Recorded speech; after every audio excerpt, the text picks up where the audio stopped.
Ya, Martin Paes resmi menjadi WNI. Inilah 3 kiper yang akan terbuang dari timnas Indonesia. Ada pemain kesayangan Sinteyong sampai keturunan. Media Malaysia meledek timnas Indonesia U23 yang tak berdaya tanpa Rafael Struijk ketika tumbang 0-2 dari Uzbekistan. Dan nil pengakuan pelatih Uzbekistan usai mengalahkan timnas Indonesia U23. Berikut kami akan coba merangkum berita terbaru dan terhangat seputar timnas Indonesia. Simak kabar lengkapnya di kanal Berita Bola hanya untuk Anda.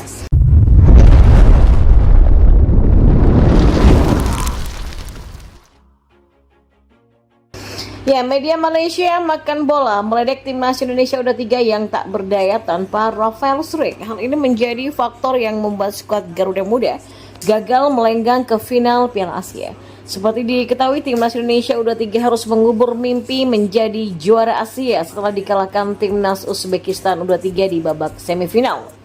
Sepasang gol pasukan Serigala Putih masing-masing diciptakan Kushain Nurchaev di menit ke-68 dan gol bunuh diri Pratama Arhan di menit ke-86. Melihat hal tersebut, media asal Malaysia Makan Bola menyoroti lini depan timnas Indonesia U23 yang tumpul karena tak adanya sosok Rafael Struijk.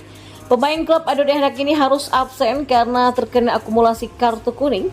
Dan untuk menggantikan peran Rafael, Sinteyong menunjuk Ramadan Sananta sebagai ujung tombak. Sayangnya pemain asal Persis Solo itu gagal menjawab kepercayaan yang diberikan pelatih asal Korea tersebut.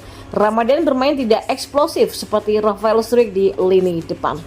Pergerakannya juga terlalu mudah terbaca pemain bertahan lawan dan selalu bisa dimatikan, oleh karenanya ia tak bisa mempersembahkan gol atau berkontribusi banyak untuk timnas Indonesia. Ya, timnas Indonesia U23 memang masih memiliki kesempatan melaju ke Olimpiade Paris pada Juli 2024 mendatang meski gagal melenggang ke final Piala Asia. Setidaknya ada 2 cara yang bisa ditempuh skuad Garuda Muda untuk menyegel tempat di putaran final. Yang pertama, Indonesia bisa langsung lolos ke Olimpiade Paris 2024 apabila bisa mengalahkan timnas Irak di perebutan posisi ketiga. Tapi kalau cara pertama gagal, maka timnas Indonesia bisa lolos ke Olimpiade Paris 2024 dengan mengalahkan Guinea di playoff antar benua nanti.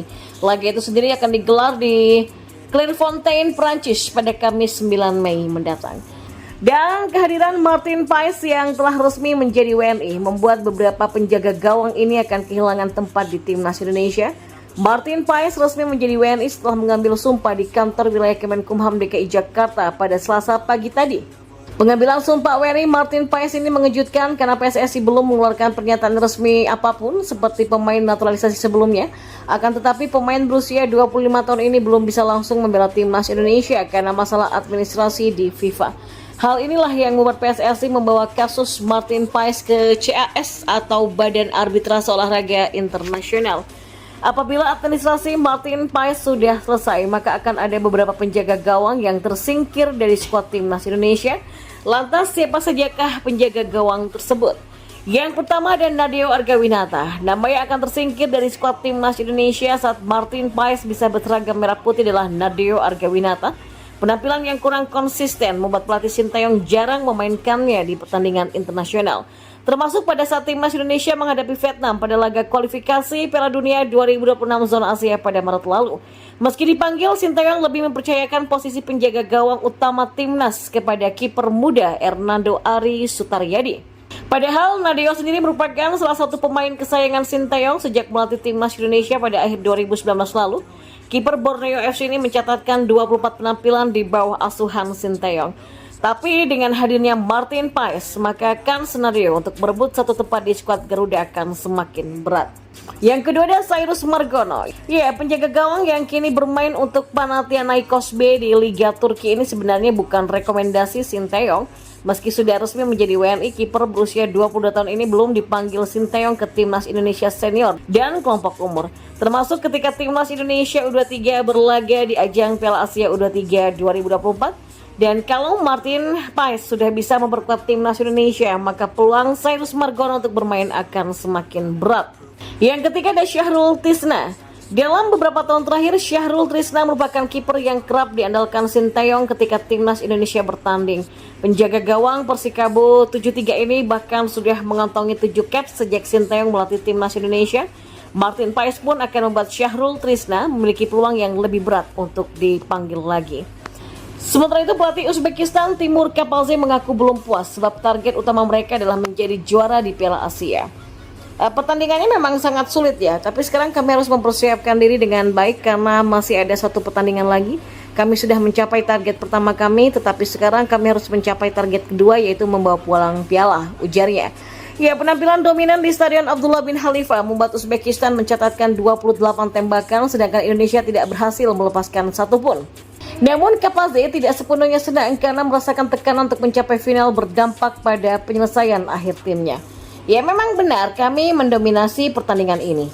Para pemain saya lebih baik secara fisik dan taktik. Itu adalah pertandingan di mana kami merasakan tekanan karena kami ingin pergi ke Olimpiade. Kami bisa berbuat lebih banyak, tapi seperti yang saya katakan, ini adalah pertandingan yang penuh tekanan bagi kami. Kami punya banyak peluang untuk mencetak gol, tapi tidak memanfaatkan sebagian besarnya. Jadi kami juga membuat beberapa kesalahan yang harus kami analisis dan perbaiki, ujarnya. Di partai final nanti Uzbekistan akan menghadapi Jepang yang sebelumnya mengalahkan Irak dengan skor 2-0. Di sisi lain, pemain NEC Nijmegen Delano Arts siap memperkuat timnas Indonesia jika segera diproses naturalisasinya. Maka pesepak bola berusia 20 tahun ini dapat menjadi amunisi timnas Indonesia U23 jika lolos ke Olimpiade Paris 2024. Delano Arts biasa bermain sebagai fullback kanan atau back tengah. Ia pun mengaku tak masalah dimainkan sebagai back tengah ataupun sebagai fullback kanan. Sejatinya, Delano Arts berstatus sebagai personel NEC Nijmegen U21, namun ia beberapa kali dimainkan di tim senior NEC Nijmegen.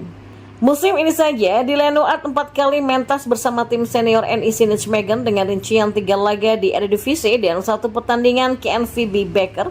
Dan dalam 3 pertandingan Eredivisie, Delano Arts dimainkan sebagai fullback kanan. Dan kebetulan timnas Indonesia U23 tidak punya pemain jempolan di posisi fullback atau di wingback kanan. Fajar Fatur atau Rol Fahmi yang diperankan di posisi tersebut kerap keteteran setiap kali berduel dengan pemain-pemain lawan yang punya kecepatan. Ya, kalau timnas Indonesia U23 bisa tampil di Olimpiade Paris 2024, maka kehadiran Delano Arts sangat dibutuhkan. Sejatinya tidak hanya untuk timnas Indonesia U23, kehadiran Delano Arts juga dibutuhkan untuk timnas Indonesia senior. Ya, ada beberapa pemain keturunan yang proses naturalisasinya masih dilakukan seperti Martin Paes. Tapi memang tidak hanya Martin Paes saja, ternyata ada pemain keturunan yang juga masuk dalam incaran PSSI untuk dinaturalisasi. Ya, walaupun PSSI tidak mengungkapkan secara gamblang siapa sih pemain keturunan yang tengah masuk incaran mereka saat ini. Namun yang terbaru, satu nama yakni Kelvin Verdong dikabarkan sedang menuju Indonesia. Kabar ini semakin menguat setelah anggota Komite Eksekutif PSSI Arya Sinulinga memberikan kodenya. Arya Sinulinga tidak menjelaskan apa yang dimaksudnya, tapi ia memberikan kode untuk siap-siap. Ia tidak mengungkapkan secara gamblang di Instagramnya, hanya saja menyebut bahwa Ketua Umum PSSI Erick Thohir luar biasa karena mengerjakan apapun dengan cepat.